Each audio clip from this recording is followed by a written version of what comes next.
Alright everybody, welcome back. Here we just want to talk about different functions related to the protected region of the functions here. First we got a log function. We just here return a debug or execute a log statement using log warning. So we're just going to display the tag of the current tag of this virtual store item, and also we need to display the message here. So we're just gonna get this message here, and here also if there's no warning, we're just gonna display the tag and the message, as you can see here. So here we display log warning and we display log normally. So the difference between these two here, if you go to the console, we have something called warning, and we have the logs. Here are the logs and here are the log warning. Alright, if we continue, we have set by betting state. So we use this method in order to change the state of the button. So notice here, if the current button is if the current button is betting here, so we using this in order to make sure that this button is not null and it's type of button. We just choose if button. We're just gonna make the button to be interactable and to be equal to this interactable value. So if it's true, it's just gonna be true. If it's false, it's just gonna be false. So interactable means this button is interactable, so you can click it. Here we have to, once we set the button state here, we got this function. If this button once you click this button, we have something called listener. And what do we mean by listener? Listener is something related to the action of the event of the button. So once you click on the button, you're just gonna execute an action, and this action is connected with something called listener. So here we are using onClick listener. So once you go on click, we gonna remove the listener, and here you're just gonna get something called only click. But what is onClick? onClick is a method. So once you go here and remove this listener and remove this method from this listener, you're not gonna be able to execute this button. So even if you click on it, nothing gonna happen because you removed the listener. So where's this onClick? If you go here, search in this virtual item store view, you have a function here called onClick. So this is the onClick function that we have. So inside the onClick function, we have to check if this item is equipable, virtual good, and is purchased. We're just gonna call equip or unequip item. Else, if the item is not purchased and if the item is not equipable, we're just gonna display the buy button. So here you can see we have these two functions. The first function, we equip or unequip the item. So in order to equip or unequip the item, we just at the beginning we display the overlay, which is a loading inside the store. And we showed you how to create an overlay in the previous lessons in the UI section. And here we just check if this virtual good or item is equipped. We're just gonna unequip this item. So we're just gonna toggle the state of it. So if it's equipped, we're just gonna unequip the item. If this item is not equipped, we're just gonna equip it. So we're just gonna make this, change the status of the item to be equipped or not equipped through these two methods. So item unequip and equip. And after that, we're just gonna turn off the overlay here by saying store view set loading overlay visibility to false. Alright, so this is the first thing. If we talking about buy item, so the item is not purchasable, not equipable here, we're just gonna go to call this method. So we trying to buy item. So with we just gonna call the method here called buy item. So once you buy the item, we're just gonna give it the item ID. And if there's any exception, we're just gonna call insufficient fund exception here, catch the insufficient fund exception. which is basically an exception here defined in the current class. So this is an insufficient fund exception. So you can go to a sufficient fund exception and execute this function here. So yeah, this is the insufficient function exception. It's inside it's a class inside Soomla, so you have to use it in order to catch any exception. So once you handle the insufficient fund exception for the selected item, we just gonna display a message. So here, if you want to see that, this is the class of the insufficient fund exception, and you can see this class here. We're just gonna extend something from you know, here we have the constructor. Okay, we have another constructor here. Once we call the insufficient fund exception, we're just gonna execute the base here. So the base inside our case here is exception. So we're just gonna if you go to the declaration, this is a class here inside of inside the C# library. So we just extend that and show this exception for the selected item ID. So once you have once you have insufficient funds, we're just gonna execute this exception in try catch statement. That's why we have here try catch. So if you don't have, if you can't buy the insufficient fund, you're just gonna go to the catch statement and just gonna execute this function here. All right. So as you can see here, in order to handle the insufficient funds exception, we have here a method here, handle insufficient fund exception, and this inside this exception we just gonna show a dialog, simple dialog to the user that you have insufficient funds. So if you go here, you're just gonna see this method, and inside this method handle insufficient funds exception, we're just gonna get the current currency, which is coins in our case, and we're just gonna display a message here. You don't have enough currency or enough money for this currency name, and here we have to type another thing, the error that we have. So here we have purchase with virtual item. We need to get error item, the purchase type as purchased with virtual item.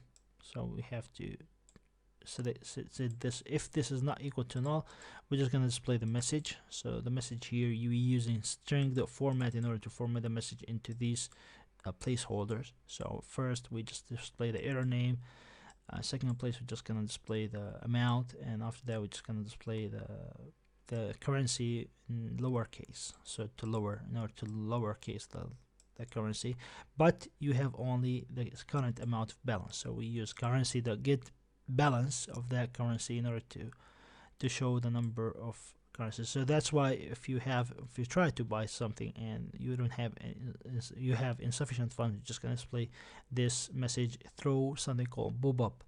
And we design here a specific view called PopUp message, and inside this PopUp message just gonna display the title and the message itself, and we're just gonna here display set overlay visibility to false. So once you go here inside our custom UI, we have something called PopUp message. So if you go here, if we go here, we have something called PopUp message. So let me just show you, where do we have that? Yeah, here, inside PopUp message. So this is PopUp message inside Soomla, script Soomla. So if you go here, we got something called PopUp view, PopUp message here. You can see inside it we have a static method, and we just gonna load from the prefabs folder. We're just gonna load something called PopUp. So if we go prefabs inside the project here, and if you go to the project, we have something called prefabs, and the resources prefabs. So here prefabs, we have something called PopUp. So if you drag and drop this PopUp to your scene, let me just show you what it has. Alright, let me just turn off the store. Alright, let's just drag and drop this into our scene. This is the splash, this is the PopUp. Alright, so inside this PopUp, you can see we got an overlay, and inside this overlay we got border, and inside this border we got title. Alright, we got title of that. Here we got title border, and inside it we got title, and inside it we got message, and after that we just gonna OK button. So this is the structure of the PopUp that we have here. So you might use this in order to load it from the prefab, so that's why we have this PopUp here. And we're just gonna display, you know, you're just gonna fill this PopUp using this. We're just gonna load this PopUp fill and then fill its component. Like we're just gonna get this PopUp prefab as a game object, and after that we check if this is not equal to, if this is not assigned, we're just gonna display an error that we failed to instantiate it. If everything goes okay, we're just gonna get the component inside it, which is known as PopUp message. So if you go to the PopUp here, we have a script inside it called PopUp message. So this is the PopUp message that we have, which is basically a script. So let me just open that. So here we got PopUp message. Inside PopUp message, inside the PopUp message we got everything related to this component. So we can go to this PopUp and assign its title, the message, the yes button. Here, these are the PopUp message. So we assign these values to the UI, and after we assign them, we have something called Unity action. So we might use Unity action called here destroy. So we're just gonna make this action to destroy the current game object. This is using something called lambda expression. So we use this in order to make this action. So if you want to execute this action, you have to add this action to the listener. So if you can see here, we have the yes button inside the PopUp. If you click on this, we're just going to destroy. So once you click destroy, you're just going to call this function here. And once you we have also the background button. On click, we're just going to also click. Once you click there, you're just going to also execute the same function. So we're just going to hide the PopUp. And after that, we have to check here if on close not equal to null. We're just gonna add these listeners. Add these listeners here, and the one here for the yes button, and the one here for the background button.